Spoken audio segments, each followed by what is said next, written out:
En relación a el proyecto de ley Transparencia en el Sistema de Justicia,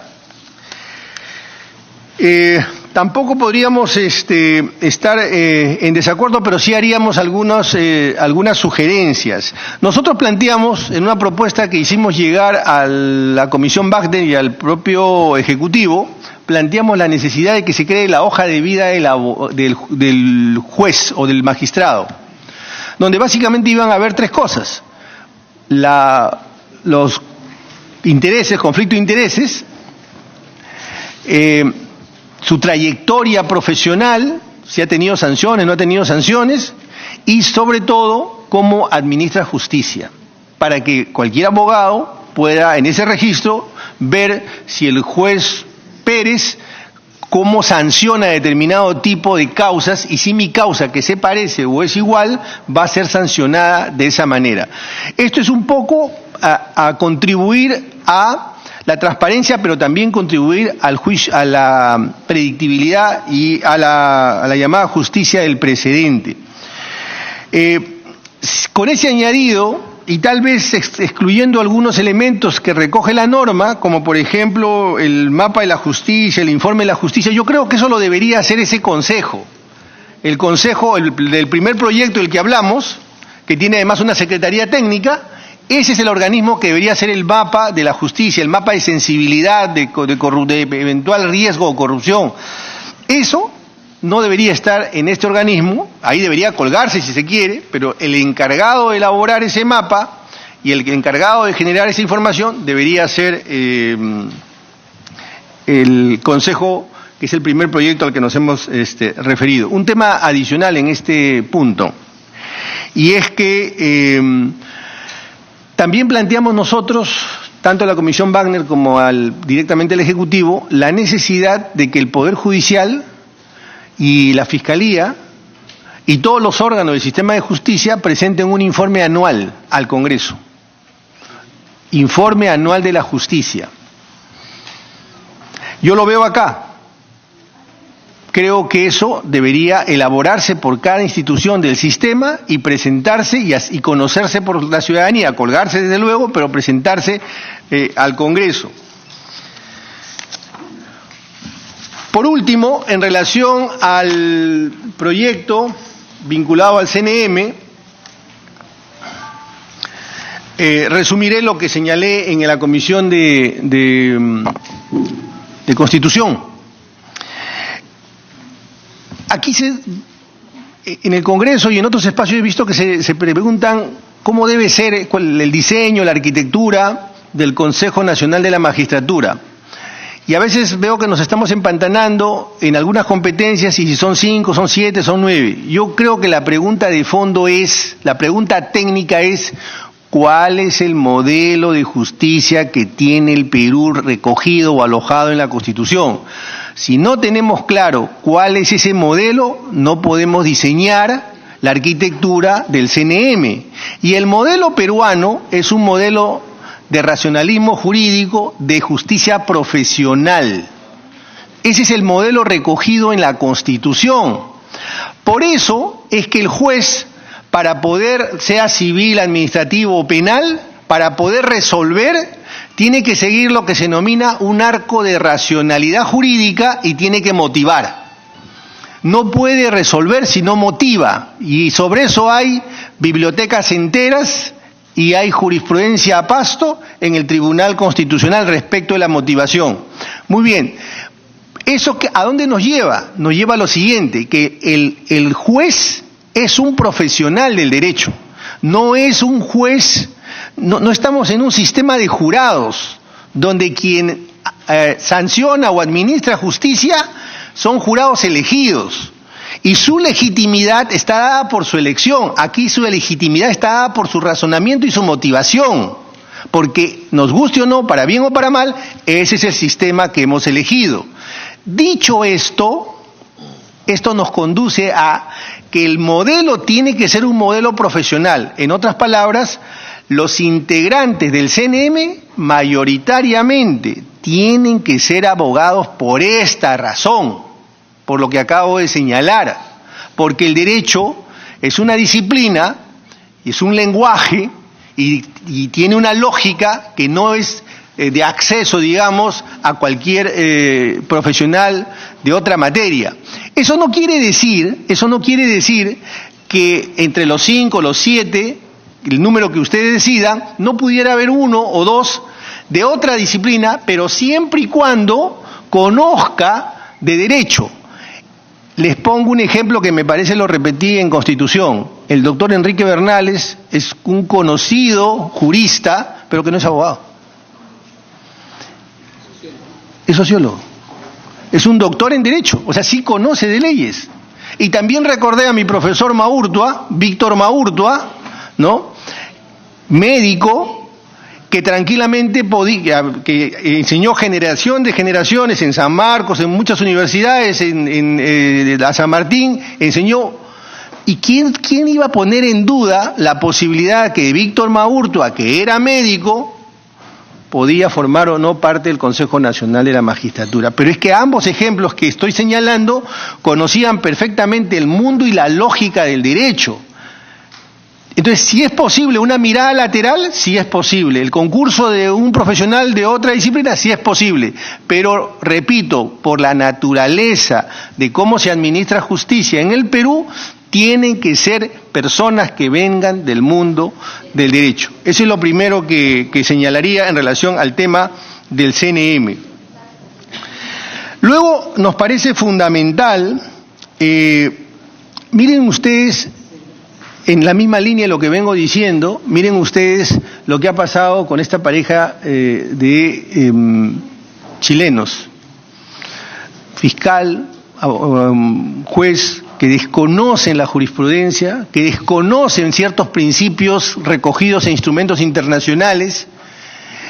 Eso sucede justamente porque tenemos la ausencia de una justicia que se base en el precedente y tenemos operadores del derecho que no son suficientemente controlados o calificados, ¿no? Por eso insisto en la necesidad de fortalecer el carácter técnico del sistema. Sí, presidente. Sí, congresista Castro.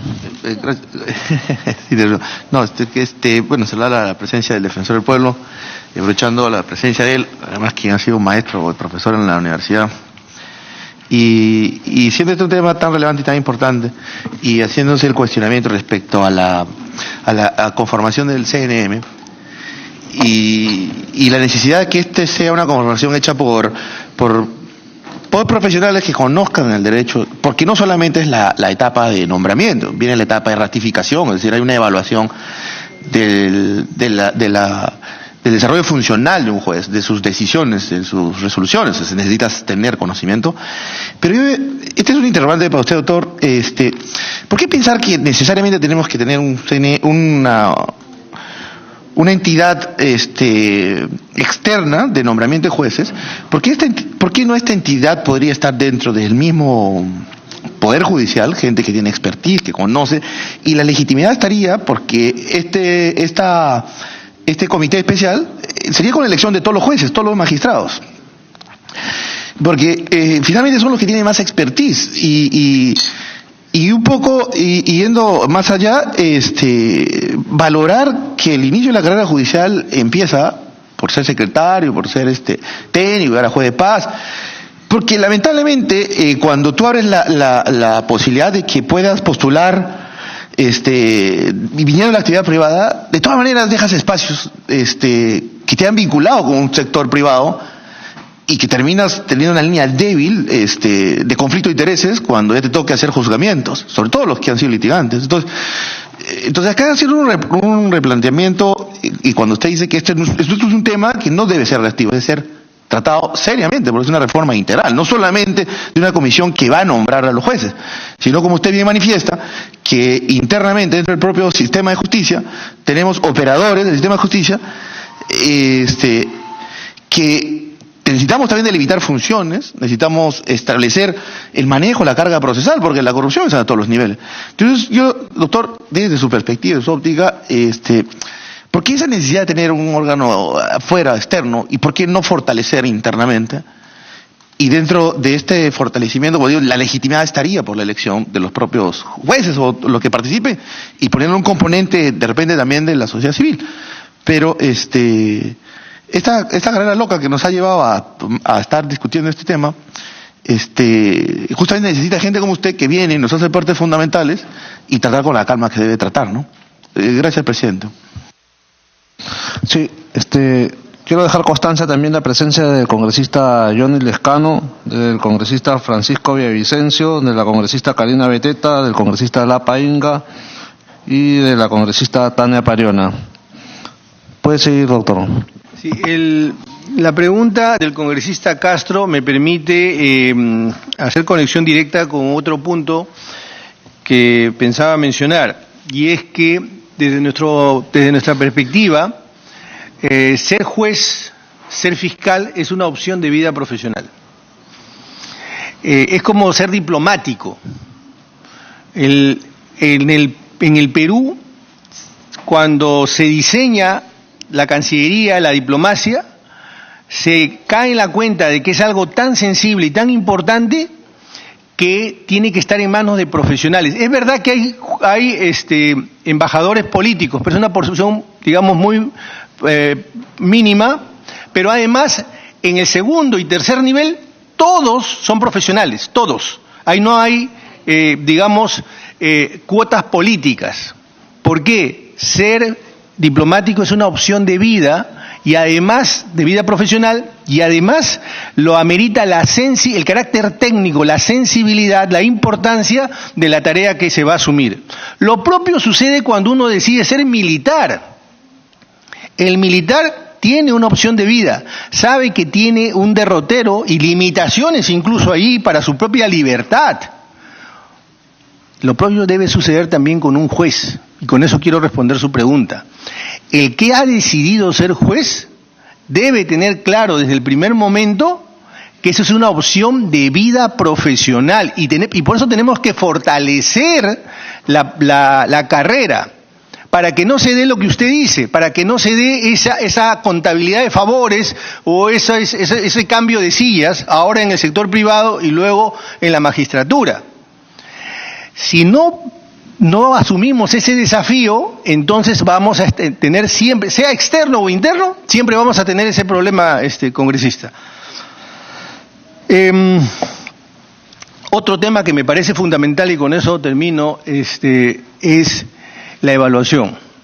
Nosotros consideramos que la evaluación de los jueces tiene que ser permanente, no debe ser cada cierto tiempo, cada 7 años, la ratificación. La evaluación debe ser permanente, porque cuando sucede que tenemos una institución débil, que además no tiene los recursos, y tenemos una tarea tan empinada, tan grande, de evaluar tantos magistrados, se va a dar la situación de evaluaciones muy lábiles, ¿no?, que permiten que se filtren determinadas situaciones.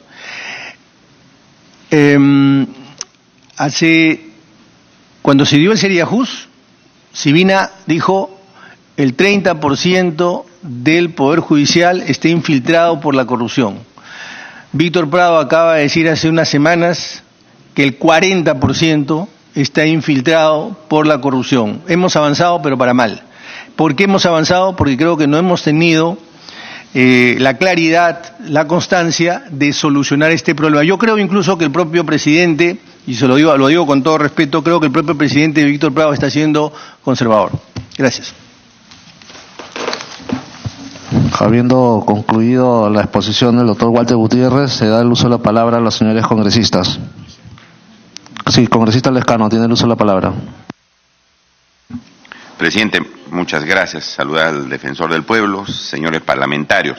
Yo creo que hoy día hay que poner énfasis, señor, en la discusión del proyecto del Consejo Nacional de la Magistratura. Hoy día debemos aprobar esto. Veo 2 exposiciones del defensor del pueblo, la otra del Contralor, y eso nos va a evitar que tengamos el tiempo suficiente para debatir y aprobar la propuesta de la Comisión de Justicia en la reconformación, reestructuración, reforma del Consejo Nacional de la Magistratura.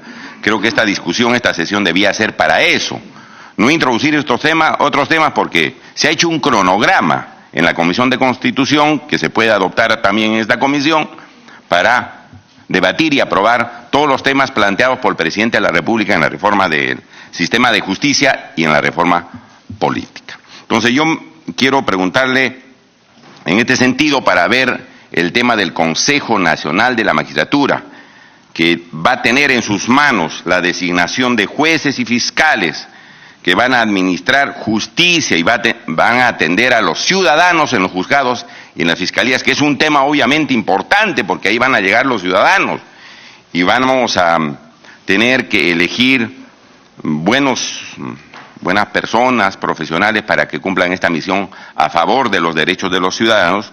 Me voy a centrar por eso en este asunto y preguntarle al defensor del pueblo, que en la Comisión de Constitución y en esta misma comisión se ha establecido como una propuesta que se ha recogido en el predictamen que se ha aprobado en estas comisiones, que esta comisión especial que tiene que designar a los miembros del Consejo Nacional de la Magistratura, repito, que van a tener en sus manos la delicada tarea de designar a los nuevos jueces y fiscales, tiene que ser presidida por el defensor del pueblo, en tanto y en cuanto tanto el Poder Judicial como las fiscalías están altamente cuestionadas en sus funciones. Mucha denuncia de corrupción, el cabeza de una organización criminal estaba dirigida por un vocal supremo, según las investigaciones hechas por la Fiscalía, el señor Inostroza. Está en tela de juicio la participación y la legitimidad del señor fiscal de la Nación en estos momentos, porque se le escuchan los audios, las conversaciones con personajes altamente corruptos que estaban tanto en el Poder Judicial como en el Ministerio Público. Entonces, ninguna de estas cabezas del Poder Judicial y del Ministerio Público estarían en condiciones, conforme dicen los hechos y la realidad, de presidir una comisión que va a designar a los miembros del Consejo Nacional de la Magistratura, repito, que tienen que designar a los jueces y fiscales. Y por eso yo me permití proponer que sea la Defensoría, que tiene mayor legitimidad, que tiene mayor aprobación de la población y de las instituciones, que presida esta comisión. En ese sentido, quiero preguntarle al defensor si esta tarea puede ser asumida por la Defensoría del Pueblo, porque es una tarea grande, que es importante, y por lo tanto, conociendo él y habiendo estado varios años en la Defensoría del Pueblo, sabe las interioridades, las facultades, el personal, las posibilidades, el profesionalismo de quienes trabajan en la Defensoría y si puedan asumir esta tarea, que es una tarea importantísima, señor presidente, porque, repito, esto afecta a los millones de peruanos, porque ¿quién no va a un juzgado a hacer una serie de trámites, litiga por derechos controvertidos con otras personas o hace denuncias en la Fiscalía? Todos los ciudadanos, en gran mayoría, tanto de las grandes ciudades como las pequeñas provincias y distritos, llegan pues a los juzgados y a las fiscalías. Entonces, queremos dar un paso importante, pero que nos asegure que las instituciones que van a participar en esta reforma estén comprometidas y estén preparadas para precisamente ejecutar esa reforma que puede hacer este Congreso de la República. Entonces, me permito preguntarle al defensor, ¿están en la capacidad de asumir ese reto? ¿Pueden asumir ese reto, defensor del pueblo, presidir esta comisión especial? Porque ya está como una propuesta. En segundo lugar, conforme aparece de la Constitución del artículo 155, si no me equivoco, luego que se hace un concurso de méritos, el postulante a un juzgado o a una fiscalía gana el concurso, pero para ser juez y fiscal tiene que tener una votación de los miembros del Consejo Nacional de la Magistratura por 2/3. Es decir, el que quedó en tercero o quinto lugar puede ser el ganador y no el que quedó en el puesto número 1 en el concurso público de méritos. Eso me parece que da lugar a las corruptelas que hemos visto, porque como hay una especie de ternas ¿no es cierto? Hay una especie de puestos, primero, segundo, tercero, cuarto y quinto, y cualquiera de ellos puede convertirse en el nuevo juez fiscal, y ahí se van negociando los votos de los consejeros, y eso se presta a corrupción. ¿No sería mejor, señor defensor del pueblo, que quien gane el concurso sea el nuevo juez o fiscal sin estar sometido a una serie de votos? Porque esto de las conversaciones que hemos escuchado en los audios de la vergüenza, como se les ha calificado, era pues se ponían de acuerdo para ver a qué compadre o qué hermanito o a qué allegado lo elegían, pese a que no tenía los méritos suficientes. Entonces, sería bueno, señor presidente, señor defensor del pueblo, modificar este artículo 155 y se diga, no señor, aquí no se necesita votos de dos terceras partes, sino el que ganó, ganó pues, y a ese se le nombra. Y porque en el predictamen, señor presidente, que nos ha alcanzado la Comisión de Justicia hoy día para ver este tema del Consejo Nacional de Magistratura, que creo que debe convertirse en el primer punto de esta agenda del día de hoy, no aparece eso, sigue poniéndose que se necesita 2/3 de votos para nombrar a los fiscales y a jueces, y eso me parece absolutamente impropio y no cambiar nada. Yo creo que debe ser retirado, señor. Y finalmente, queremos escuchar al doctor Walter Gutiérrez. Se ha puesto una disposición final en este dictamen del Consejo Nacional de la Magistratura, o una disposición no final, sino complementaria, mediante la cual se dice que hay que revisar las designaciones hechas por los antiguos miembros del Consejo Nacional de la Magistratura, a estos que el Congreso los ha destituido porque no estaban cumpliendo sus funciones, porque obviamente estaban utilizando malas artes para designar a los jueces y fiscales. Se han ratificado a gente que incluso estaba acusada de soltar a narcotraficantes, darles habeas corpus, etcétera, etcétera, etcétera. Entonces, es necesario revisar esas ratificaciones, esas designaciones, porque si no, la manzana va a seguir podrida, porque hay gente que está en el Poder Judicial, en la Fiscalía, que no debe estar ahí, y sigue estando ahí, como si nada hubiera pasado, ¿no es cierto? Delincuentes, señor, de cuello y corbata, que no pueden estar ahí. Entonces hay que sacarlos, y eso pasa por una revisión, señor. No pueden quedar así, convalidar, decir, no, derechos adquiridos. ¿Cómo se va a tener derechos adquiridos delincuentes, señor, que han entrado cometiendo delito? Derechos adquiridos, los derechos adquiridos se ganan, señor, conforme a ley, conforme a la ética, conforme a la capacidad de un ciudadano, no mediante estos negociados que hacían en el Consejo Nacional de Magistratura, en los que participaban jueces supremos, jueces de cortes superiores, cabezas de cortes, señor, y políticos también, ¿no es cierto? Entonces, por favor, eso se tiene que revisar. Queremos saber la opinión del defensor del pueblo en ese sentido, pero creo, señor, que esta materia del Consejo Nacional de la Magistratura, yo le pediría, después que termine el defensor del pueblo, se tome un acuerdo, señor, que sea el primer punto de aprobar hoy día. Después se pueden tocar los demás puntos porque hay un cronograma, pero debemos aprobar hoy día el dictamen del Consejo Nacional de la Magistratura. Gracias, señor presidente. Dejo constancia la licencia del congresista Julio Rosas, y también dejamos sin efecto la licencia del congresista Uchuñaga Huazanga, que se encuentra presente en este momento. Tiene el uso de la palabra el congresista Lapa Inga. Muchas gracias, señor presidente. Saludar a todos los colegas, asimismo al señor defensor del pueblo. Sí, en esa misma línea, señor presidente, yo creo que tenemos que definir el proyecto de ley que se ha presentado a este Congreso de la República por parte del Poder Ejecutivo con respecto al Consejo Nacional de Magistratura.